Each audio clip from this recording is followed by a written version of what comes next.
back to another episode of the Preble Hall Naval History Podcast. I'm Claude Barabee, Director of the Naval Academy Museum. For today's episode, this is the first in a series we'll be doing in partnership with the Naval Academy Alumni Association and the Naval Academy Foundation. And to introduce our guest, I'm going to turn it over to Jimmy DeButz from the Naval Academy Alumni Association. Jimmy? Well, thank you, Claude, for the kind introduction and for graciously hosting this podcast. It's a pleasure for me to serve as editor of Shipmate Magazine. It's never a dull day, and I get to do some incredible things with the folks that we have as our alumni community. Today I'm honored to introduce a special guest. He has given a lifetime of service, including serving as the 70th Secretary of the Navy.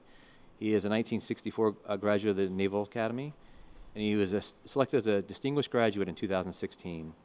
Secretary John H. Dalton was raised in Shreveport, Louisiana, near the banks of the Red River. He was elected treasurer of his high school council and played football. However, his dream of playing collegiately was derailed by a knee injury. He faced further adversity when his goal of attending the Naval Academy was delayed, but that didn't stop him from pursuing his education. He was accepted and attended LSU for 1 year. Then he received the appointment that changed his life. We want to welcome Secretary Dalton, and thank you for your service, sir. Thank you very much, Jimmy, and I'm grateful to be here. Well, it's good to have you. Again, we're lucky to have the Preble Hall and Claude to let us use his expertise for this podcast. But just talk to me about your earlier life. You know, what was it like in Louisiana, and what kind of inspired you? What made you think about the academy? Well, to introduce myself, I never had any dreams of writing a book, and I'll be telling a story, and the person that I was telling the story to, he said, "You need to write a book."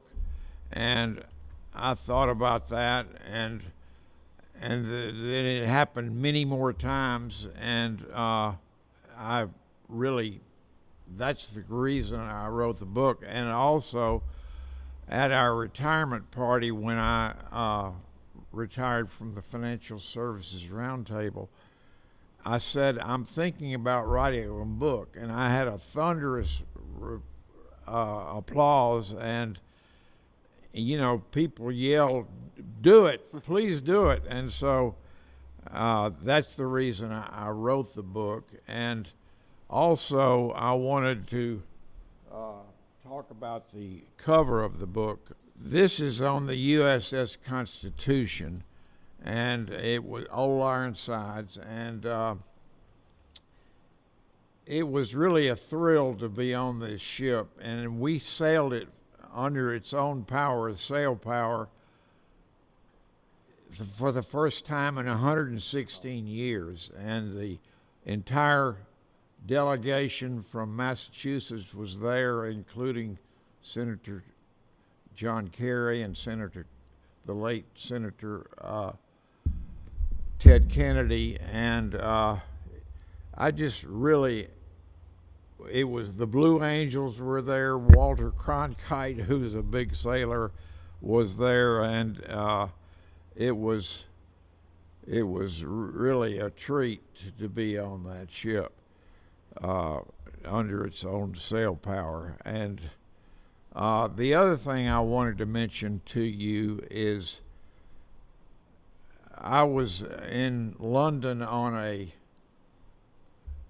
Path North trip, and we were studying Winston Churchill. And in the Churchill war rooms, we had a dinner, and his grandson was there to speak. And Phil Lader, who had just been the ambassador to the court of St. James, or the United Kingdom, said, "We all have a lot of balls in the air, but 3 of them are crystal.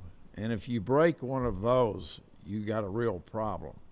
And they are your family, your faith, and your friends." And that's the subtitle of the book, My Journey with Family, Faith, and Friends to Calm the Storms of Life. And I really, it meant that meant something to me, and as a result, it's the subtitle of my book, and I have my family, my faith, and my friends have gotten me through many hard aspects of life.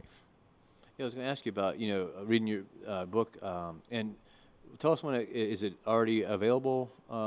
It'll be available on February 28th of this year. And I was struck by family and the faith part and kind of setting those values. Can you talk about a little bit about how your family kind of laid that foundation with you as far as being an ethical person and then eventually becoming an ethical leader?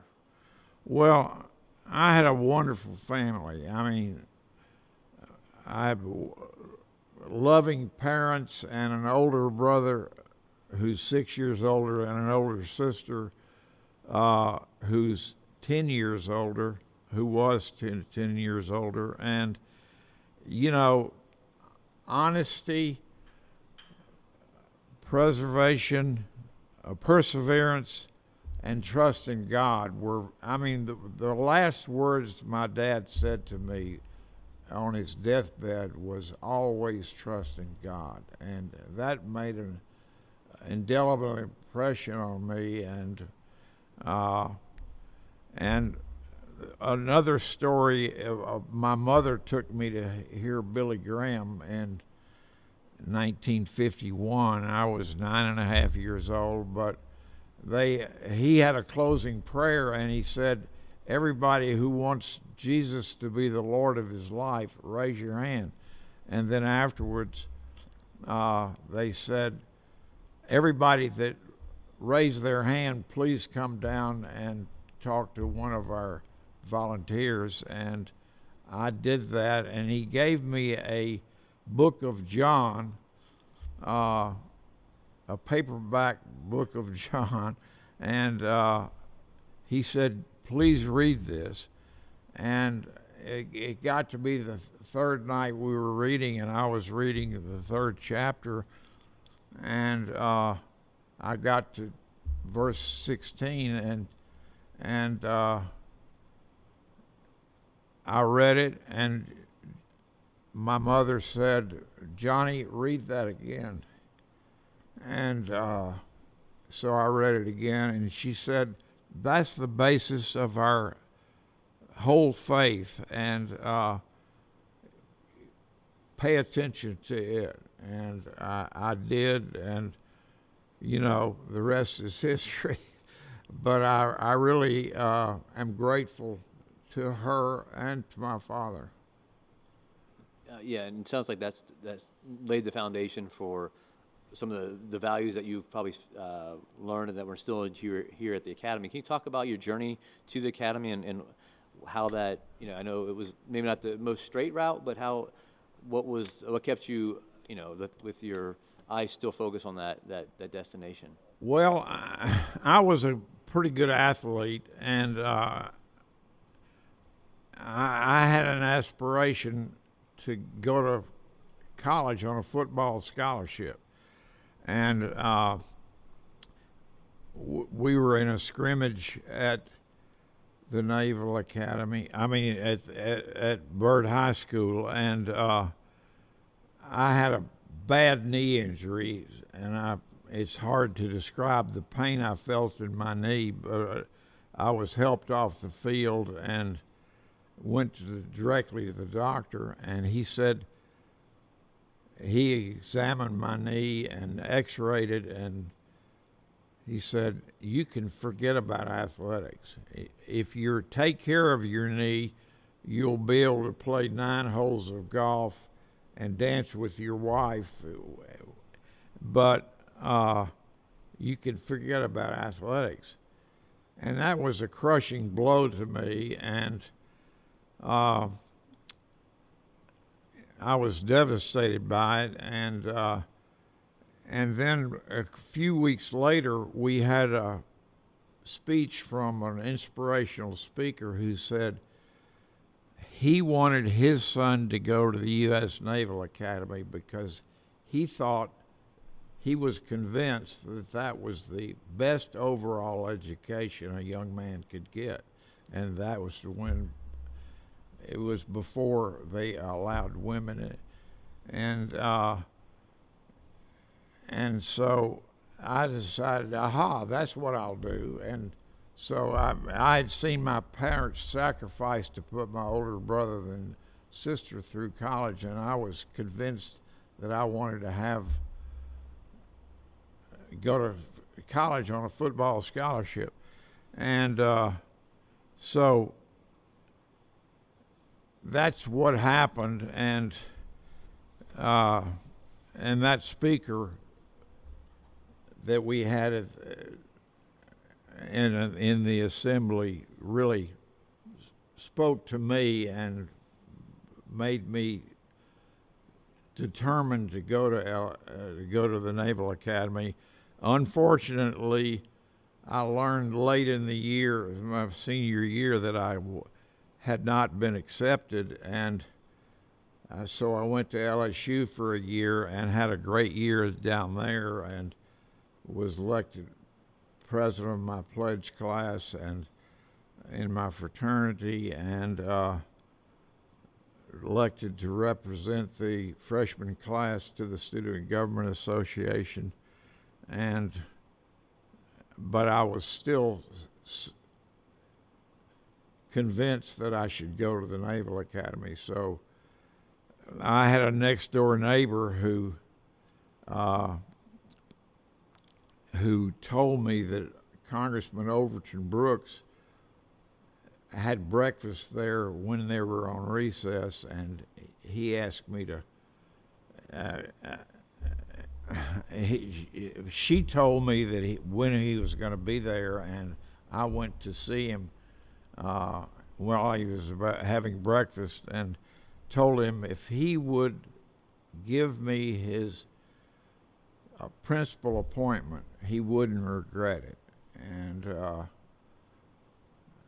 he did, and I was accepted the next year, and I really have enjoyed being a graduate of the U.S. Naval Academy. Well, tell me about that conversation, because that's pretty bold to go up to a congressman and say, I'm the guy. Tell me what was it like? Were you nervous going into that conversation? Well, I was, but I saw it as a real opportunity, and I'm glad that my next door neighbor tipped me off on where he was going to be at some time, and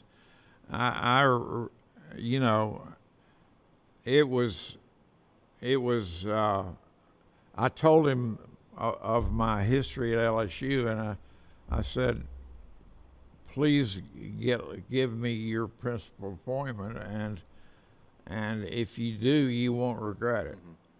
Well, you had some major, it's unfortunate, obviously, but when you get to the academy, you're part of the brigade that marches at the inauguration of John F. Kennedy, and then you also led the march from the White House to Arlington Cemetery upon his death. Those are some pretty big milestones. What did you take away from those kind of moments? And how did your time at the academy, how did that shape your ethics-driven leadership style? Well, I was taught to treat everybody with dignity and respect, and I enjoyed my time at the Naval Academy. I was relatively successful, and I really appreciate the appointment. And tell me about some of the tough times. We all know plebe year is tough, but how did you get through? Who and how did you get through? Who helped you get through those tough times, and how did you get through the times that maybe seemed bleak at the time? Well, the upperclassmen helped me develop my leadership skills. My roommates, I roomed with Mike Murray, who's from Chicago, and he was great, and the brigade commander was probably the smartest guy I've ever been around, and he was helpful to me as well. So you get through the academy, and then you enter the submarine community, and tell us about a little about the experience with Admiral Rickover and how. Well, that, I want to go back and talk about my college days. I saw 3 Heisman Award winners for the team I was rooting for. I went to LSU, and they had never had a Heisman Award winner, and Billy Cannon won it that year. And then I came to Navy and the Naval Academy, and they had never had one. And Joe Bellino won it my plebe year, and Roger Staubach won it my first class year. And so in 5 years of college, I saw 3 Heisman Award winners win, and it has nothing to do with this interview, but I no, that's great.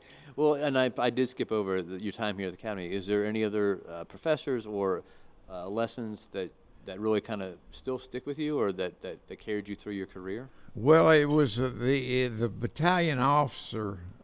My battalion officer was a submariner, and he said, "You really should get into submarines." And he knew I was competing for a Rhodes Scholarship, but he said, if you get the scholarship, that's great, and you'll go to Oxford and so forth.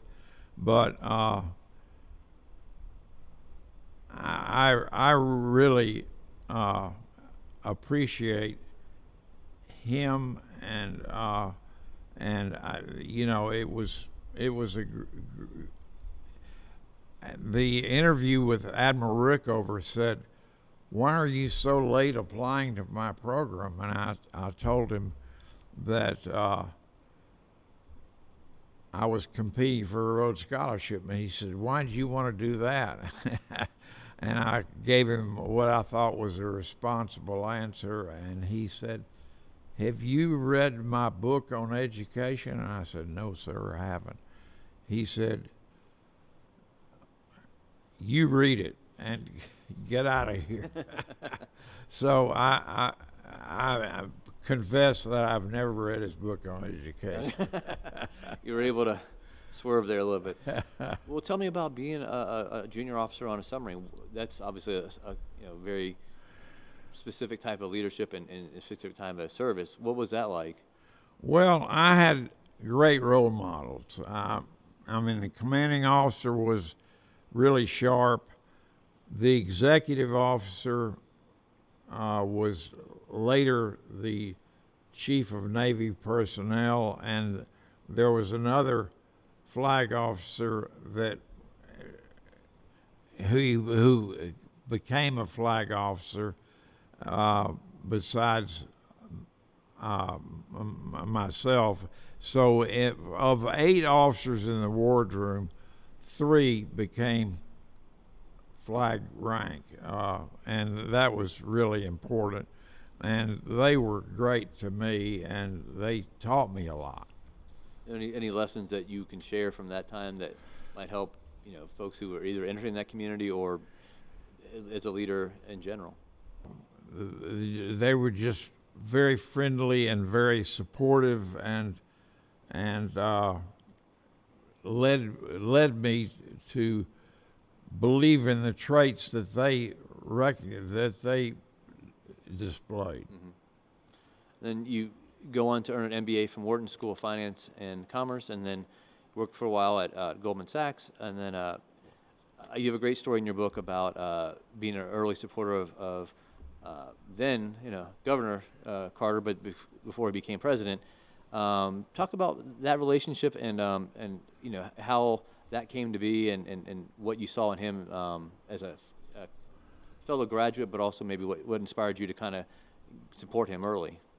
Well, that was one of the members of our executive committee said he was coming here to speak to the Texas AFL-CIO convention, and he said he said, I think we ought to have a function for him. And I agreed, and everybody agreed. And so we had a lunch for him, and we were we were both Southerners.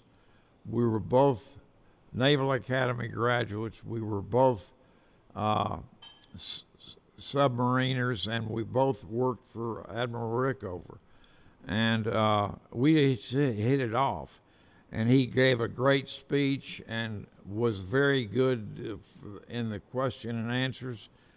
And it was a pretty tough crowd, but he answered well. And I went home from work that day, and I told Margaret that I had had lunch today with the next president of the United States. And it turned out that he won, and that was great. Yeah. And then you end up working with him in his administration, with the Mortgage Association and the Federal Home Bank Board. Your financial background was obviously instrumental in that, but what was it like kind of working in D.C. and seeing how those mechanisms work? Well, I really had a good time in public service.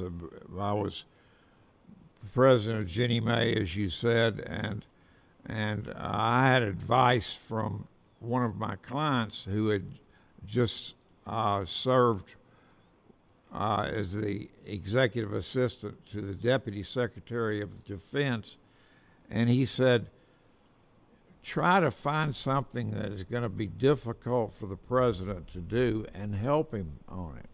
And I thought about it, and I thought that was good advice. And when the Panama Canal treaties came around, I dove into that and helped him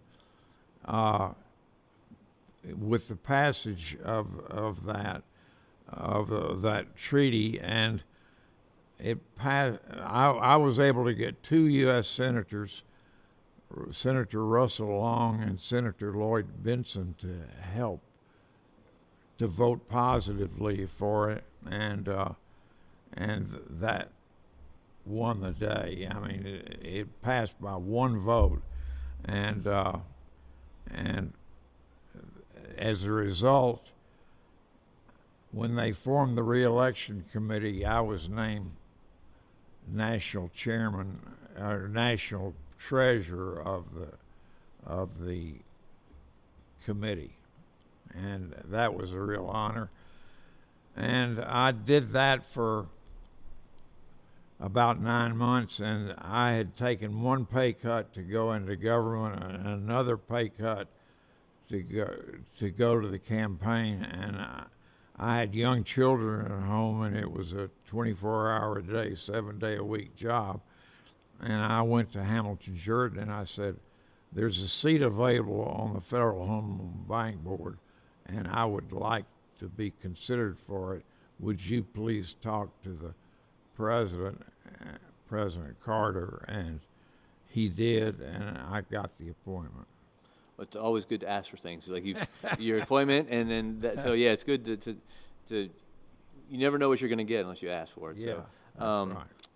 And then and so in trying to keep with the time limit, Secretary Dalton, you were tapped as the 70th Secretary of the Navy, and you held that for more than 5 years, kind of an extended stint. But it wasn't great times when you arrived. The Navy Times headline early in your career or tenure said that Navy morale was at an all-time low. I mean, so you didn't enter, the yellow brick road of promise. But how did you address those challenges and kind of step up and meet those things? Well, I'll tell you why they wrote the headline of that shipmate or Navy Times headline.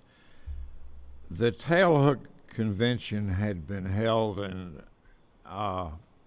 '91, and there had been no discipline to anybody for what had happened, and we had a cheating scandal at the Naval Academy and a drawdown in forces as a result of the end of the Cold War, and the Congress had changed the law with respect to gays in the military and women in combat, and that was a real shock to the Navy Department, and that's the reason the headline read that way. And I did my best to help cure all those problems, and I didn't fix them all, but I made some headway. Yeah, and it's one of those things you have to confront them. I mean, those things kind of came to the surface. What about your time at the academy and what the foundations and the character that they instilled in you made you face those challenges head on and trying to bring some, really ethically and try to set the tone that some things just have to be addressed? Well, I really thought that as a result of Tailhook Convention and the cheating scandal that we needed to emphasize ethics more, and I encouraged, or I assigned Colonel Mike Hagee, to do that job and create the Ethics Center, and he came into the Naval Academy and was successful in getting it off the ground, and it later was named for Admiral Stockdale, and I encouraged that, and ethics. We had a book that we gave every graduate called Ethics of the Junior Officer, and we gave every graduate that, and that, I think, was instrumental in their lives and helpful to them. Yeah, and you said in your book that your enduring hope for that Stockdale Center for Ethical Leadership is that it helps remind midshipmen of the importance of integrity, and that's a key component that's still relevant today and will always be relevant as long as the academy is here. Why is that such an important part, and why is that something you want to leave as a legacy?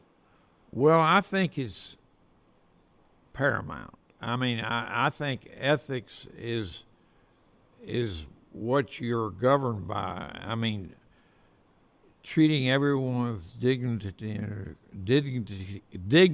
and respect is important, and I devoted my time as Secretary of the Navy to treating everybody with dignity and respect, and also emphasizing our core values of honor, courage, and commitment.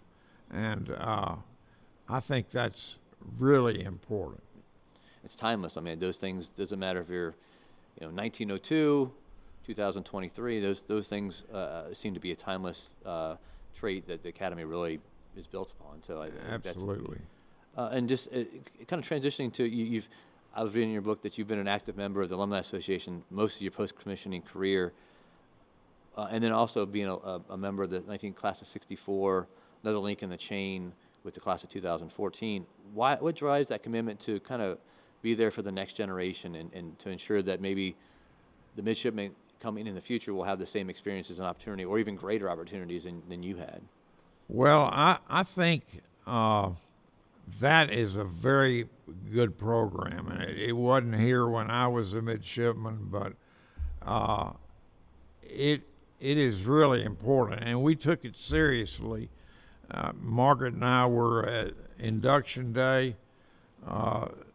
We were there for the climbing of the Herndon Monument.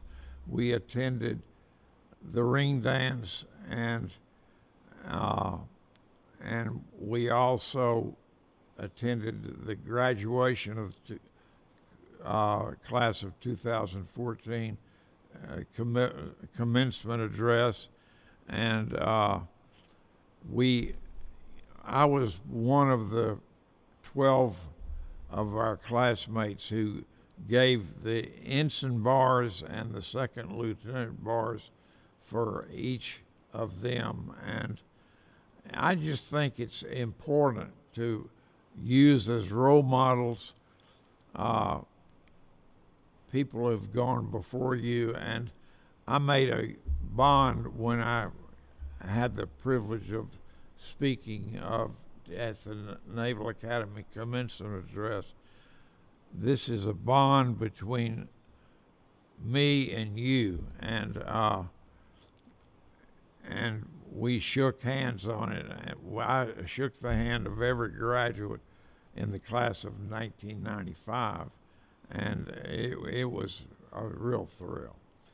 I'm giving the proceeds of this book to the Washington National Cathedral, the Naval Academy Foundation, and Community Renewal International, and I hope that the book is successful because I want to donate those funds to all the people that those organizations. Well, that's commendable. What did you learn? You had all these folks tell you, "Gotta write this book. Gotta write this book." Well, what did you learn about yourself, or your legacy as you kind of went through all these stories and kind of put them to paper? I don't remember anything that that it revealed to me, but I'm just grateful to be healthy at 81 years old, and Margaret and I celebrated our 52nd wedding anniversary, and that was great. And I've lived a blessed life, and I'm grateful for it. Well, so you in your book you mentioned something that's near and dear to my heart. You've visited all the Major League Baseball parks. I'm curious, what's your favorite park and why? Well, I love Fenway Park and Wrigley Field, but of the stadiums that are significant, the one that I have is in Pittsburgh, PNC Park.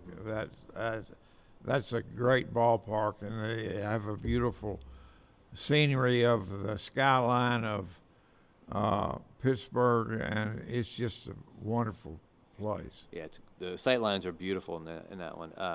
Well, I appreciate you taking the time. Is there anything that we didn't cover that you wanted to share with the Naval Academy community that? Well, I encourage you to buy the book because I want to give to those organizations, and I think my wife was very helpful to me in the book, and she's a former English teacher, and she said, if I want to write another book, it's going to be with another wife. All right, so one and done. I got you. Yeah, absolutely. Well, sir, thank you so much for taking time for it. This is a pleasure. I also want to thank Claude and the Preble Museum for hosting us. We really enjoyed this. Thank you so much, sir. Well, you're most welcome, and thank you, Claude and Jimmy, for being with me and for having me on the program. I really appreciate it. Wonderful. Thank you so much.